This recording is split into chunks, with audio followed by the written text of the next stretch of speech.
কলকাতা থেকে 3 ঘন্টা ড্রাইভ করে পৌঁছালাম গদখালি।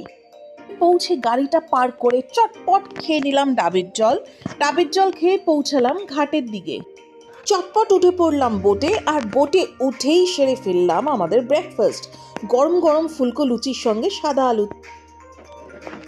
বোট চলল আমাদের গভীর জঙ্গলের দিকে। দেখতে পেলাম বেশ কিছু বন্য প্রাণী, কিন্তু বাঘ মামার দর্শনটি পেলাম না। কবজি ডুবিয়ে সেরে ফেললাম দুপুরের লাঞ্চ, কত রকম মাছ, আহা হা হা।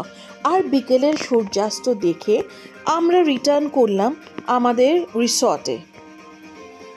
রিসর্টটি একদম নদীর পাড়ে, আর খুব সুন্দর পরিবেশ।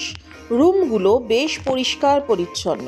রাত্রিবেলায় হলো বারবিকিউ, আর সঙ্গে ছিল বাউল গান। পেট পুড়ে ডিনার সেরে চললাম ঘুমোতে। সকালে বেরোলাম একটু প্রাতঃভ্রমণ করতে।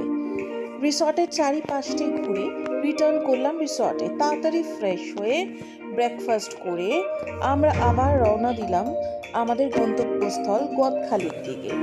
ফেরিঘাট পার করে পৌঁছালাম গদখালি, দেন ব্যাক টু